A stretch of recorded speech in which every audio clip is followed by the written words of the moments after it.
Assalamualaikum warahmatullahi wabarakatuh. Saya Yoga Alfarizi dari kelas PBSIA akan menjelaskan model dan organisasi kurikulum yang disusun oleh saya sendiri, Yoga Alfarizi, NIM 202034020. Pendahuluan. Dalam kegiatan belajar ini, Anda akan mempelajari berbagai model dan organisasi kurikulum. Nantinya, diharapkan Anda akan memahami berbagai model yang meliputi model konsep kurikulum, model pengembangan kurikulum, pendekatan pengembangan kurikulum, serta berbagai alternatif model pengorganisasian isi kurikulum.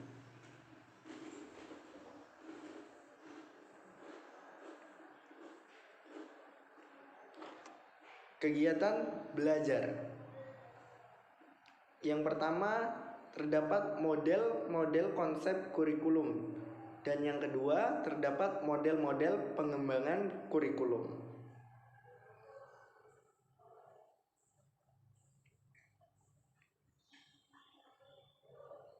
Model-model konsep kurikulum.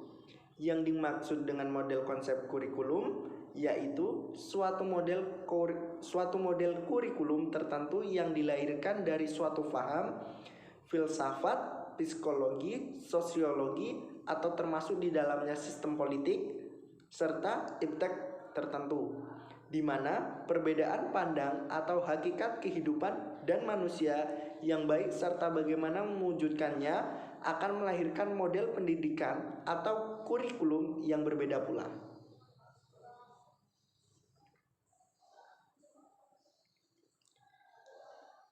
Model-model pengembangan kurikulum. Di sini terdapat 5 model pengembangan kurikulum, di antaranya model Rab-Taylor, model Zal, model Bayu-Kaham, model Tabets, dan model Miller-Seller.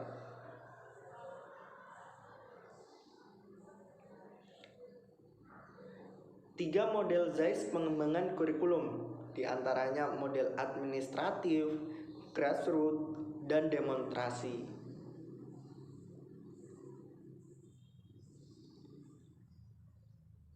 Model Rab-Taylor, terdapat 4 model, yaitu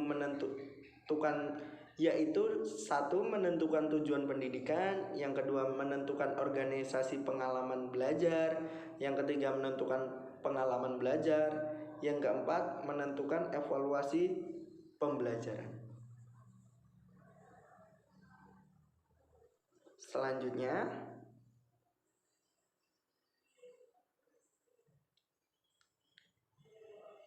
model Miller-Seller, terdapat 4 model, yaitu implementasi, pengembangan tujuan, klasifikasi orientasi kurikulum, dan identifikasi model mengajar.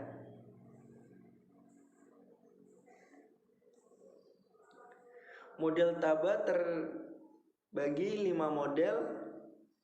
1. Model unit eksperimen bersama guru, mengadakan revisi dan konsolidasi, menguji unit eksperimen, pengembangan keseluruhan kerangka kurikulum, dan implementasi dan diseminasi.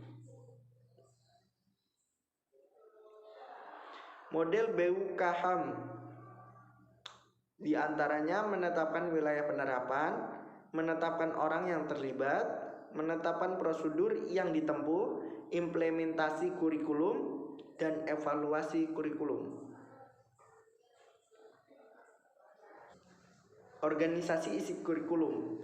Kurikulum lebih luas daripada sekedar rencana pembelajaran, tetapi meliputi segala pengalaman atau proses belajar siswa yang direncanakan dan dilaksanakan di bawah bimbingan lembaga pendidikan.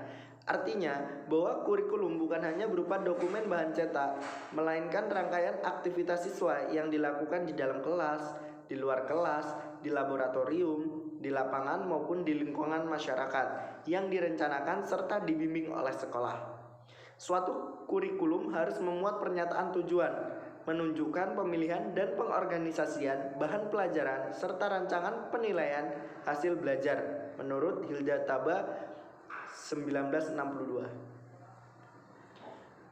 Bahkan, kurikulum harus merupakan suatu bahan pelajaran atau mata pelajaran yang akan dipelajari siswa, program pembelajaran, hasil pembelajaran yang diharapkan, reproduksi kebudayaan, tugas dan konsep yang mempunyai ciri-ciri tersendiri, agenda untuk rekonstruksi sosial, serta memberikan bekal untuk kecakapan hidup, menurut Schackberg.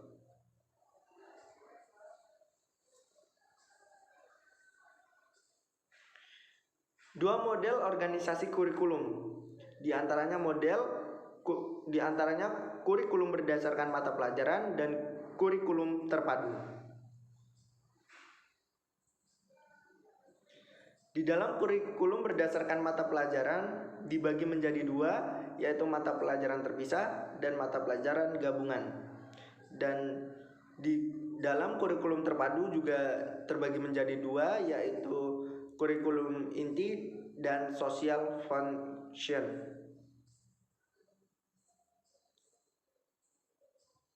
Rangkuman. Ada 4 model konsep kurikulum, yaitu model kurikulum subjek akademik, model kurikulum pribadi, model kurikulum rekonstruksi sosial, dan model kurikulum teknologis. Model-model pengembangan kurikulum diantaranya model Rep-Taylor, model Zeiss yang diantaranya administratif, grassroots, dan demonstrasi, model Beukam, model Taba, model Seller-Miller. Organisasi kurikulum merupakan pola atau desain bahan atau isi kurikulum yang tujuannya untuk mempermudah siswa dalam mempelajari bahan pelajaran serta mempermudah siswa dalam melakukan kegiatan belajar, sehingga tujuan pembelajaran dapat dicapai secara efektif.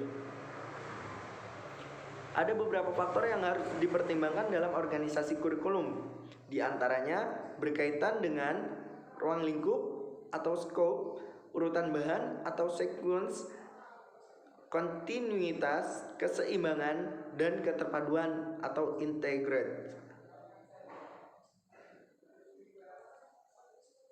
Terima kasih. Mungkin itu saja yang dapat saya sampaikan mengenai model dan organisasi kurikulum. Lebih dan kurang saya mohon maaf. Assalamualaikum warahmatullahi wabarakatuh.